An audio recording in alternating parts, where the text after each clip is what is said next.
Il y a quelque chose de pire dans la vie que de n'avoir pas réussi, c'est de n'avoir pas essayé. Il ne faut pas seulement essayer une seule fois, 10 fois, 100 fois, mais il faut essayer encore et encore pour arriver au succès, pour arriver à la réussite. Sur ce, mesdames, messieurs, bonjour. Très heureux de vous retrouver sur Panafricanist TV, la chaîne de télévision des panafricanistes, où nous vous apportons le meilleur de l'information sur un plateau d'or. Et notre interrogation, diplomatie Macron annoncée au Cameroun pour renforcer les crimes coloniaux. En tout cas, nous nous interrogeons. Eh bien, mesdames, messieurs, le journal Jeune Afrique, dans sa version en ligne, a annoncé que le président français Emmanuel Macron pourrait, jusque-là, on est toujours dans le conditionnel, effectuer une visite officielle au Cameroun le 26 juillet prochain à l'occasion de son premier voyage en Afrique, au lendemain de sa réélection à l'Élysée en avril dernier. L'information n'est pas encore officielle car les commissions techniques discutent encore des programmes, apprend-on. Si les partis venaient à s'accorder sur les programmes et les sujets qui meubleront les échanges entre le chef de l'État français et son homologue camerounais Paul Biya, cette visite sera calée à cette date précise du 26 juillet 2022. Le lendemain, Emmanuel Macron devra également se rendre au Bénin. Eh bien, Jeune Afrique croit savoir qu'une troisième halte est également prévue dans ce voyage présidentiel et qu'il se rendra dans un pays non francophone. Le choix se fera entre le Ghana et la Guinée-Bissau. Et nous de nous poser la question, pour faire quoi? Que vient faire Emmanuel Macron sur le continent africain? Que vient-il faire au Cameroun? Que vient-il faire justement sur le triangle, on le dit comme ça, camerounais? Voilà pourquoi nous nous interrogeons. Diplomatie, Macron annoncé au Cameroun pour renforcer les crimes coloniaux. Pour répondre à nos questions, nous sommes avec Paul Ella, le président de l'African Revival. Paul Ella, bonjour, bienvenue à vous. Bonjour Steve, je te remercie de renouveler ce plaisir de te retrouver et surtout tes millions de téléspectateurs, chaque jour plus nombreux, grâce au travail d'éveil des consciences que tu fais de façon acharnée et que nous essayons comme ça, avec notre modeste contribution, de soutenir. Très heureux de vous avoir, hein, Paul Ella, ce matin encore. Vous savez également, l'information, on va le dire comme ça, il surgit un peu partout à gauche et à droite. Ce n'est pas encore officiel, mais on nous fait savoir que Macron est annoncé au Cameroun le 26 juillet prochain. Vous, votre réaction? Ben, ma réaction, c'est qu'il n'est pas le bienvenu au Cameroun. Ça, c'est le sentiment des populations conscientes. Et on n'attend absolument rien de lui venant au Cameroun. Et il faut dire que c'est la première fois dans l'histoire des relations entre la France et l'Afrique qu'un président français arrive en Afrique avec la posture du quémandeur, donc avec un profil bas. Ce n'est plus la France qui vient sur ses grands chevaux pour donner des injonctions à ses laquais de l'Afrique, mais c'est cette France-là qui est en extrême difficulté économique, sociale, sociétale, politique, culturelle même, et qui justement du fait de la grogne qui ne cesse de grandir en France avec des signaux plus que sérieux de guerre civile, et je pèse mes mots. Et je vous rappelais de cette fameuse lettre des généraux, oui, qui supputait et sursurait justement une potentielle et plus que probable guerre civile du fait des tensions sociales qui sévissent et qui s'accentuent de plus en plus en France avec les clivages sociaux et qui sont de plus en plus creusés, et un Emmanuel Macron qui est en chute libre en termes de légitimité dans son propre pays. On a vu le 14 juillet lors de la fête nationale de France, oui, comment il a été hué par les populations. Et si les chaînes de télévision qui sont en principe de façon traditionnelle à la solde de l'establishment politique français ont relayé à suffisance cet événement pas banal, à savoir les huées des populations qui ne sont pas à leur premier exercice dans le genre, on se rend bien compte que c'est un Macron affaibli, oui, en quête de regain de légitimité, qui vient chercher un peu de soutien et un peu de ressources en Afrique pour continuer d'exister, non seulement en tant que président difficilement élu et France dans une situation chaotique sur le plan économique. Je vous rappelle que la France, c'est 120% du PIB en termes de dette publique, donc c'est un déficit structurel depuis des décennies maintenant, un déficit budgétaire structurel.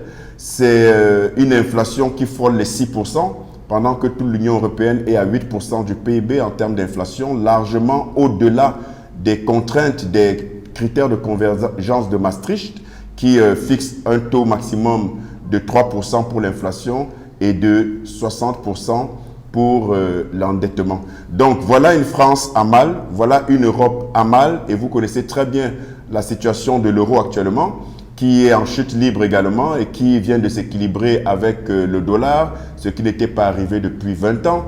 Et tout ceci à la faveur d'une situation géopolitique et géostratégique mondiale qui, à la faveur de la guerre de l'Ukraine, la situation de crise ukrainienne, se retrouve, cette Europe-là et donc cette France, se retrouve sujette à toutes sortes de difficultés parce que privée comme ça des ressources naturelles, notamment le gaz, pétrole et autres, que la Russie leur pourvoyait. Donc voilà dans quelle situation arrive M. Macron. Pour les populations africaines, il n'est pas du tout le bienvenu. Ça ne nous sert strictement à rien. La seule chose que nous exigeons, parce que les usages diplomatiques ne peuvent pas être éludés entre deux pays, on ne peut pas en vouloir à nos dirigeants de faire le nécessaire pour le recevoir comme il se doit. Il s'agit des usages diplomatiques standards, mais il se trouve que la seule chose pour les panafricains qui pourrait constituer et doter d'un certain sens cette visite-là, c'est qu'ils viennent demander pardon, à genoux s'il le faut, pour la multitude des crimes de la France en Afrique. Et si ce n'est pas le cas, il n'a rien à faire au Cameroun et en Afrique. Une grosse interrogation grave même pour les Africains. Pourquoi le Cameroun? Alors, pourquoi le Cameroun? C'est une interrogation juste et légitime, mais le Cameroun, au moins pour 3 ou 4 raisons qui correspondent à l'analyse que je me fais, mais évidemment qui ne correspondent pas à quelque chose d'exhaustif. On peut en trouver d'autres tout aussi pertinentes. La première raison, c'est que Paul Biya, c'est le doyen. C'est le doyen en Afrique, c'est le doyen en termes de... Parce que quand on dit doyen, ce n'est pas seulement une question d'âge, c'est une question de vécu en termes de temps passé au niveau du Cameroun, mais aussi de la CEMAC, mais de l'Afrique en général. Ça suppose donc, et ça ne fait pas que supposer, c'est une réalité, la maîtrise de tous les tenants et aboutissants d'un point de vue géopolitique et géostratégique. Et il est hors de question, ça ne ferait pas sens que la France, qui est en réalité le garçon de course de l'Union européenne et des États-Unis principalement, élude le Cameroun dans sa quête de regain de légitimité et de stabilité économique. Parce qu'il faut faire avec ceux qui connaissent la maison Afrique depuis plus longtemps que les autres, parce qu'ils sont à même de donner des indications, si tant est que le président Paul Biya accepte de collaborer dans la démarche que vient dérouler M. Macron. Ça, c'est une chose. L'autre chose en termes d'ancienneté, c'est que il n'a pas seulement on va dire la légitimité, non seulement de l'âge qui correspond en Afrique à une signification de sagesse, mais aussi, comme je l'ai dit tout à l'heure, à la maîtrise de certains rouages, des tenants aboutissants relatifs à la géopolitique. Mais il y a également que, pour ce qui concerne au moins la CEMAC, le Cameroun est un pays hautement stratégique. Le Cameroun, je vous le rappelle, a le plus gros poids économique au niveau de la CEMAC, puisque ça correspond, le PIB du Cameroun représente à peu près 50%, sinon plus, un peu plus de tout le PIB de la CEMAC. Donc, en termes de stratégie, oui, il ne pouvait que penser au Cameroun dans la situation actuelle de déliquescence économique et politique de la France et de l'Europe et de l'Occident en général. L'autre raison, c'est que le Cameroun se retrouve dans une phase où les sirènes de la succession se font entendre de façon de plus en plus pertinente. Ça, c'est une des raisons politiques. Et que pour préserver ce que la France considère comme ses intérêts et ceux de l'Europe, il faut rapidement s'assurer que, dans ces méthodes éculées, évidemment, ça ne date pas d'hier, qu'elle peut sécuriser son avenir dans la logique de celui ou celle qui succéderait au prince. Oui. Ça, c'est une des raisons pour lesquelles le Cameroun, parce que c'est bien de protéger ses intérêts aujourd'hui, c'est encore mieux de se projeter à l'avenir et de sécuriser justement ce qu'on considère comme étant sa chasse gardée. Ça, c'est une deuxième raison. L'autre raison, c'est que le Cameroun fait partie des 8 pays environ, selon les découpages, fait partie des 8 pays, les seuls 8 pays qui font partie des plus gros producteurs de pétrole et qui se tiennent dans la zone la plus riche en pétrole de toute l'Afrique, le Golfe de Guinée, et les 2 seuls pays producteurs de pétrole d'Afrique subsaharienne qui ne sont pas dans le Golfe de Guinée, c'est les 2 Soudans et c'est le Tchad. Donc les 3 pays donc. Mais tous les pays producteurs de pétrole en Afrique subsaharienne se trouvent dans le Golfe de Guinée. Le Golfe de Guinée, c'est l'une des régions, sinon la région la plus riche au monde. C'est le manganèse, c'est le coltan, c'est le cobalt qui permet de fabriquer vos téléphones, les matériaux d'avion, de véhicules, ainsi de suite. C'est une zone hautement stratégique. Et si on n'y prend pas garde, cette zone du Golfe de Guinée va se retrouver dans la même situation que le Kivu en RDC, parce que la situation de guerre permanente depuis au moins les années 2000 au nord et sud Kivu, qui prévaut là-bas et qui crée un désastre humanitaire pas possible et qui n'intéresse personne parce que ça fait les bonnes affaires de l'Occident, c'est justement le fait des richesses qui se retrouvent là-bas. Et cette zone du Kivu est une zone de guerre économique entre un certain nombre de puissances, lesquelles mêmes puissances se retrouvent protagonistes dans la même zone, dans cette zone-là du Golfe de Guinée, à savoir la Chine. Je vous rappelle que tout le pétrole qu'importe la Chine, de tout le pétrole qu'importe la Chine, 30 à 40% proviennent du Golfe de Guinée.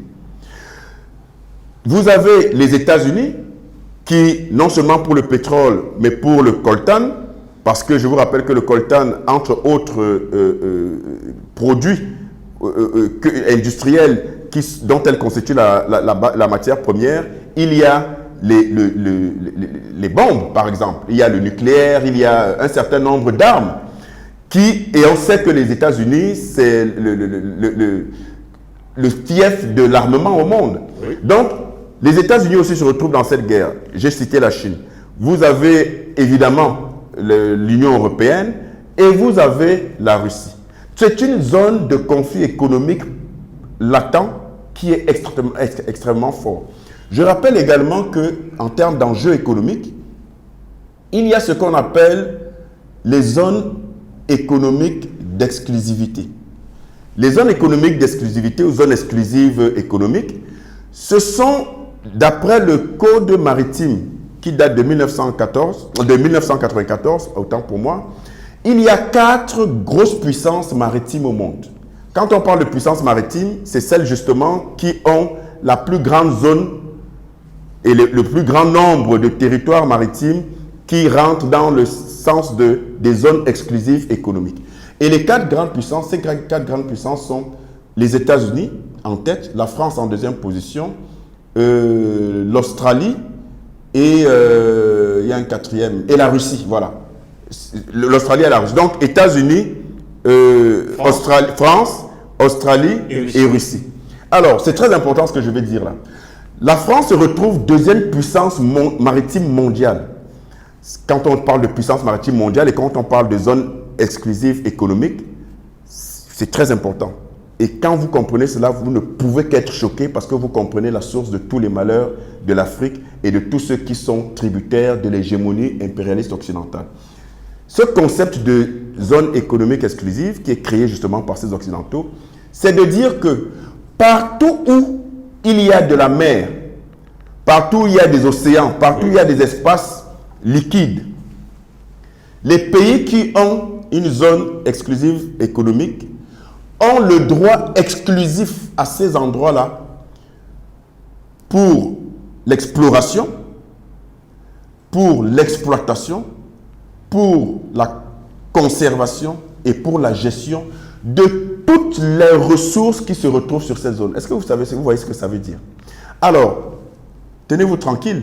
La France, qui se retrouve numéro 2 dans ce classement des 4, est le seul des 4 qui a 97% de sa zone exclusive maritime hors de son territoire. Donc, outre-mer, donc outre environ de la France. Mais pourquoi? Ces anciennes colonies, entre autres, et celles qui font partie du golfe de Guinée, les îles, les îles Caraïbes, les Antilles, et ainsi de suite.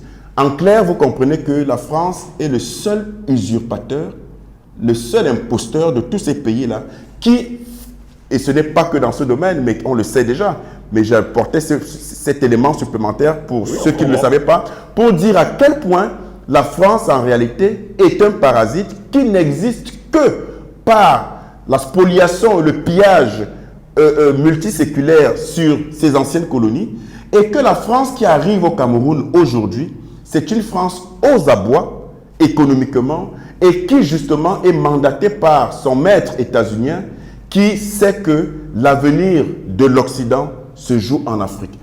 Monsieur Macron a choisi donc le Cameroun pour cette raison-là. Et on annonce également le Bénin. Mais rapidement, le Bénin, c'est entre autres raisons que le Bénin, c'est l'un des rares pays d'Afrique de l'Ouest. Vous savez tout ce qui se passe en Afrique de l'Ouest, c'est sûr, avec le Mali, la Guinée-Conakry, le Burkina Faso, ainsi de suite. Le Bénin est l'un des rares pays qui a une position, une posture politique ou géopolitique vis-à-vis de la France qui n'est pas tout à fait scellée, qui n'est pas tout à fait claire en termes d'engagement. La Côte d'Ivoire, c'est un acquis, le Togo, c'est un acquis, le Mali, c'est terminé, il faut oublier l'impérialisme français là-bas, la Guinée-Conakry, pareil, le Burkina Faso est en train de montrer par son président de transition son vrai visage, à savoir un allié de la France. Donc, il ne reste que le Mali. Et aussi, pourquoi? Parce que le Mali, c'est l'un des ports les plus dynamiques de toute la région. Je crois que son principal rival, c'est le Togo. Mais la région UEMOA, le Bénin, a l'un des ports autonomes les plus dynamiques en termes de flux. Mais aussi, le Bénin fait partie des pays du Golfe de Guinée. Donc voilà pourquoi on peut expliquer, sans être exhaustif, que le Cameroun et le Bénin soient dans le choix de la visite prochaine potentiel de M. Macron.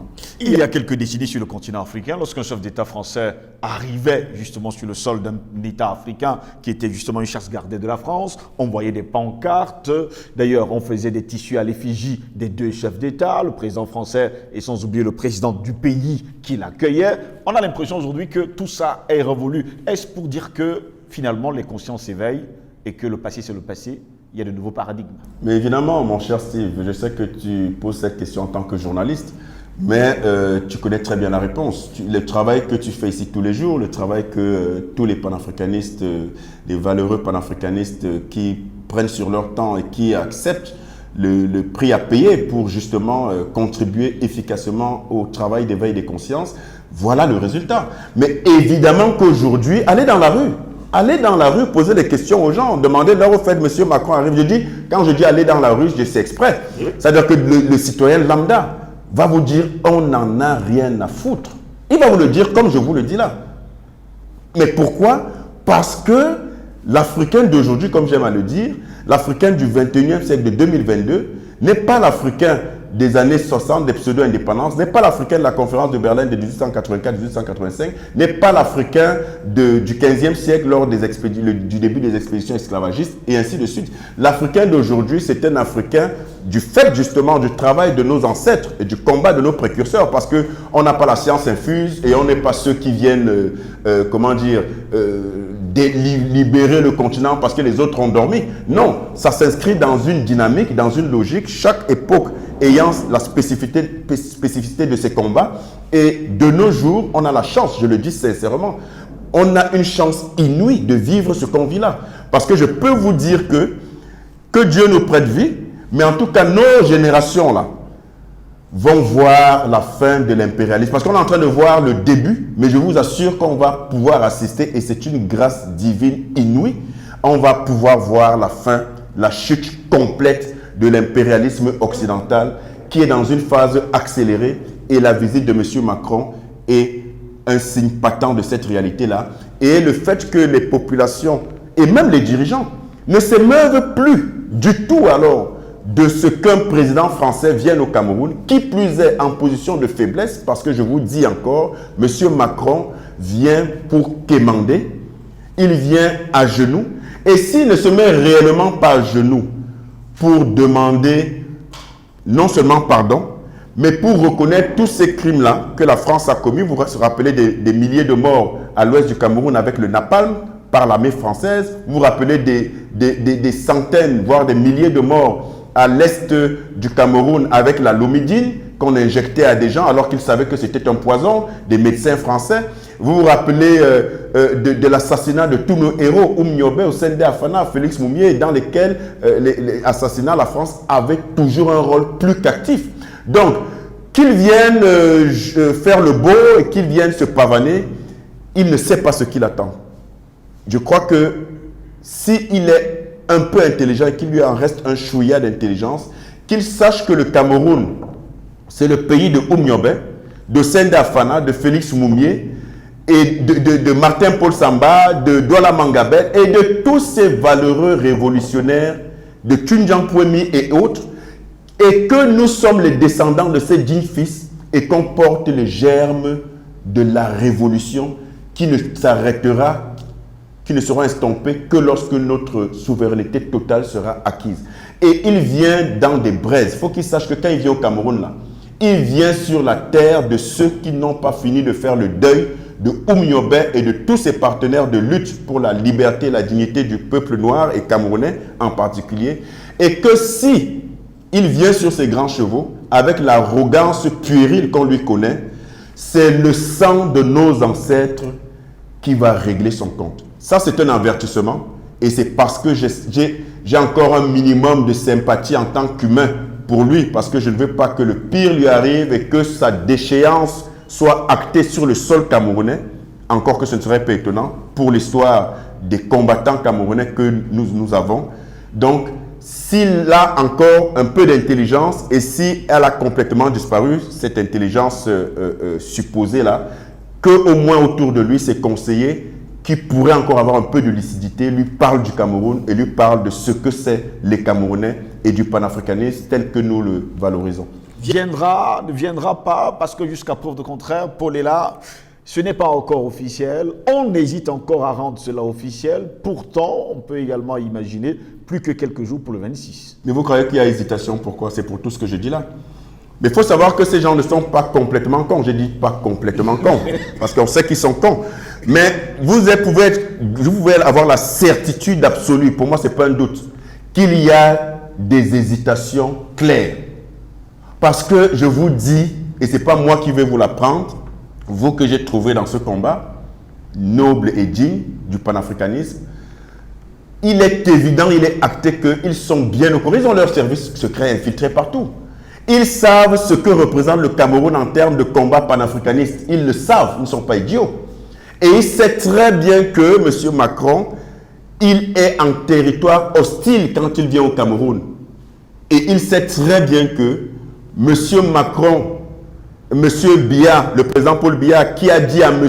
Hollande, il y a quelques années seulement, avec la tête haute et sans cligner des yeux, ne dure pas au pouvoir qui veut mais qui peut, il sait qu'il y a du répondant et que nous ne sommes plus prêts à nous coucher. Quand je dis ça, évidemment, les esprits mal tournés vont prendre ça autrement, mais c'est pour dire que même quand nous avons des problèmes internes, ce n'est pas la France qui doit venir nous dire ce qu'on doit faire, ce qu'on ne doit pas faire. Même si on a des choses à reprocher à notre gouvernement, Dieu sait si on en a, ça se fait en famille. Le lait, ça se lave en famille. C'est inadmissible. Tout comme je déplore qu'au sein du panafricanisme, par exemple, quand il y a des soucis, que ça sorte du panafricanisme. Tout ce qui est propre à une maison, à des gens qui sont supposés avoir des mêmes intérêts à mener le même combat, ça ne peut pas sortir, c'est des choses qui se règlent entre nous. Donc, que les Camerounais appellent la communauté dite internationale pour soi-disant venir trancher les problèmes, ce sont des imbéciles patentés. Je pèse mes mots que je ne retirerai jamais, ce sont des imbéciles patentés que de penser que nous autres Africains, spoliés, mutilés, assassinés, humiliés depuis des millénaires, par l'hégémonie occidentale, qu'on puisse encore faire appel à ce même Occident prédateur quand on a des problèmes entre nous pour dire, soi-disant, que la communauté internationale vienne nous régler tel ou tel problème. Vous avez des hommes politiques qui ont des velléités à être président de ce pays qui justement se retrouvent dans ce type de schéma-là. C'est honteux, c'est stupide. Monsieur Biya n'est pas un saint. Je suis en tête pour, dans beaucoup de cas, des personnes qui sont des gens qui sont les pourfendeurs de ce régime pour toutes les maladresses qu'on lui connaît. Mais je refuse avec la dernière énergie de vendre l'âme de mon pays au détriment de mon peuple parce qu'il faudrait que des Occidentaux, des étrangers viennent soi-disant régler les problèmes du Cameroun. On lave le linge sale en famille et M. Macron n'a aucune leçon à donner au Cameroun parce que, en fait, d'où se tient-il pour oser penser qu'il puisse éventuellement donner des leçons à un pays comme le Cameroun? Pour sortir rapidement en une minute, Paul est là, pour bon nombre également de Camerounais, Emmanuel Macron vient au Cameroun pour créer du désordre. Vous, qu'est-ce que vous en pensez? Il pourrait créer un crime, on pourra assassiner quelqu'un ou encore on pourra avoir des problèmes à la tête de notre État. Alors, moi, je dis souvent, et je ne suis pas celui qui a le plus de profondeur historique que quiconque, mais je dis souvent qu'il faut toujours entrer dans l'histoire pour se faire une idée précise des événements actuels. Et quand on rentre dans l'histoire, et pour répondre à votre question, mon cher Steve, on sait très bien que ces Occidentaux sont des criminels patentés et qu'ils sont prêts à tout et que nous devrions être prêts à toute éventualité et n'écarter aucune éventualité. Aussi simple que ça. Mais quelqu'un qui vous a violé, humilié, pillé, spolié, menti, falsifié, sans interruption, en permanence, depuis des millénaires, et vous voulez exclure des éventualités, encore prêter, donner un blanc-seing à ces gens, mais c'est que c'est de la folie, c'est de la pure folie. Parce qu'à un moment donné, l'oubli répété, l'ignorance entêtée conduit à la bêtise. Et laquelle bêtise conduit à la folie? À la folie, en réalité, après, ça devient criminel pour vous-même. Donc, à un moment donné, il faut tout simplement avoir des ressorts historiques pour se souvenir que le prédateur d'aujourd'hui est le même qu'hier. Et que l'antilope ne va jamais, à moins d'être complètement stupide, ne va jamais imaginer un seul instant, une seule seconde, que le lion affamé, qui est de nature prédatrice, veut son bien, a fini par vouloir son bien, a fini par se repentir de ce qu'il chasse l'antilope de façon permanente. Donc ça n'a juste pas de sens. Il ne faut exclure aucune éventualité, il faut être extrêmement vigilant. Et merci pour cette question parce que ça me fait dire à nos autorités de ne prendre aucun détail à la légère. Aucun détail. Parce que créer un incident diplomatique pour ensuite dire que voilà, il faut une intervention de l'OTAN, cette grande criminelle-là, qui maintenant sévit un peu partout pour les intérêts hégémoniques de l'Occident, il faut être extrêmement vigilant. Merci à vous, Paul, d'avoir été des nôtres ce matin. Un plaisir renouvelé et un plaisir que je renouvellerai encore autant que faire se peut. Merci. Merci à vous également, mesdames, messieurs, de nous avoir suivis. Au plaisir de vous retrouver très prochainement. Restez sur Panafricanist TV. L'information est en continu sur notre chaîne. Bonne journée à toutes et à tous.